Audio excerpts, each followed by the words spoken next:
Fahameraba-tsika tsirairavindray atratra ty alady maraina fa valo volana jionisy. Sotran'Andriamanitra isika fa mbola nomeny izao fotoana manokana izao indray meny tompon'andro mahafahatsika mandray fahasoavana ray sy tombontsoa lehibe ho anao zany fa mbola afaka mitaraina amin'Andriamanitra isika afaka mandray torohevitra avy aminy ihany koa ary afaka miaona aminy. Alohan'ny dieratsika ny amin'ny mofinainan'io dia vavaka isika. Ny Tompoandriamanitra io mbola ve-pisaoranao izay noho ny amin'ny fitiavanao anay. Misaotra indrindra ray ho ny amin'ny fitantananao anay manokana. Misaotra ihany koa ny amin'ny tsirairay avy izay mihaino izao fandaharana izao. Angatahana indrindra ianao raha mba manginisa tokantrano, ankahiry anay ny fomba manokana ary ihany koa ahatonga anay hijoro amin'ny fanarahana anao. Mitezana hiteny anay ianao amin'ity maraina ity aminaran'i Jesosy. Amen. Lohateny mofinainantsika androany dia manao Hindrafitr'Andriamanitra hisorohana ny fahantrana. Nalaina amin'ny Levitikosy 10:1-11 sy ny 14 manao hoe jobily ho anareo izao taona 50 izao, aza mamafy ianareo ary aza mijinja izay maniry ho azy avy tamin'ny voanihitsana tamin'ny fararano lasa, ary aza miotony avy tamin'izay tsy namboarinareo, ary raha mivarotra na mividy zavatra amin'ny namanao ianao, aza misy manao sarotra. Amen. Teo amin'ny drafitra nataon'Andriamanitra ho an'ny Israely dia samy nanana trano, tany, hanetsaha ny fianakaviana tsirairay.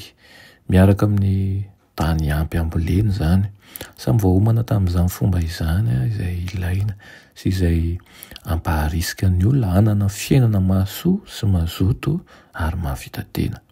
Ary tsy mbola nisy ny hevitra avy tamin'ny olombelona afaka nanatsara n'io drafitra io mihitsy. Ny fialan'izao tontolo izao tamin'io drafitra io no anton'ny fahantrana, ny anton'ny fijaliana ankehitriny eo amin'ny lafiny maro. Rehefa tafahorina teo amin'ny tany Kanana ny Israely dia nozaraina tamin'ny vahoaka manontolo ny tany. Ny Levita ihany tamin'ny mampanao fanompoana azy teo amin'ny fitoerana masina ny tsy nahazo anjara tamin'io fizarana mitovy io. Ny saina ny fianakaviana tao amin'ny foko ary nomena anjara lova ny fianakaviana tsirairay araka nisan'ny olona tao.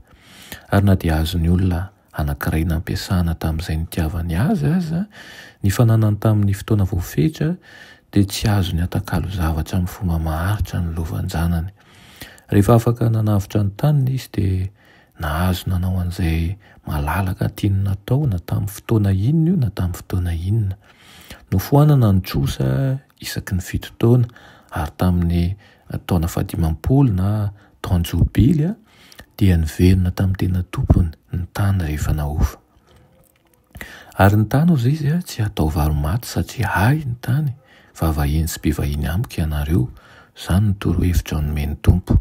Ary avelanareo azo avotana ny tany eo amin'ny tany rehetra izay lovanareo raha tahiny miala malahelo ny rahalahinao ka nivarotanao ny taniny dia ho avy ny havany akaiky ka navitra izay namity ny rahalahiny. Ary raha mahazo an'izay ampy hoety manavitra azy dia hody amin'ny taniny izy, fa raha tsy mahazo an'izay ampy andoavana azy izy izay namidiny dia mbola hitoetra eo amin'ny tanàna ny vidy azy ihany mandra-pahatonga ny taon-jobily. Tamin'izany fomba izany dia nisy antoka ny fananan'ny fianakaviana tsirairay ary nisy fiarovana ny sakana ny tafahoatra na teo amin'ny harena na teo amin'ny tsy fananana.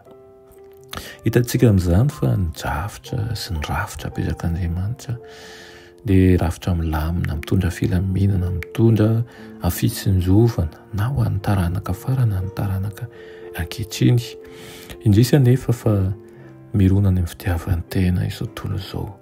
Akoho tsarovatsika manjakariva fa Andriamanitra ihany no manana ny fanalahidiny, ny fahantrana. Andriamanitra ihany no manana ny falahidiny, firindrana ara-piarahamonina. Aoka anie sikasihanao ho fitaovana mahatoka ampiasain'Andriamanitra hitondra fiovana eny amin'ny tontolo rehetra misy atsika. Amen. Ry Tompoandriamanitra eo mbola misaotra anao izay eny amin'izany teninao izany.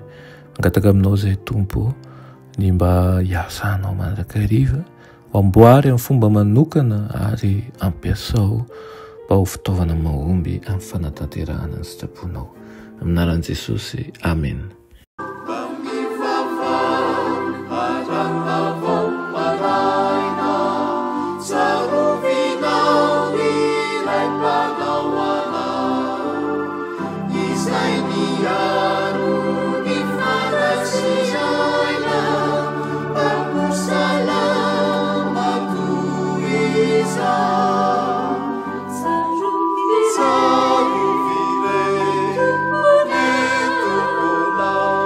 Piaro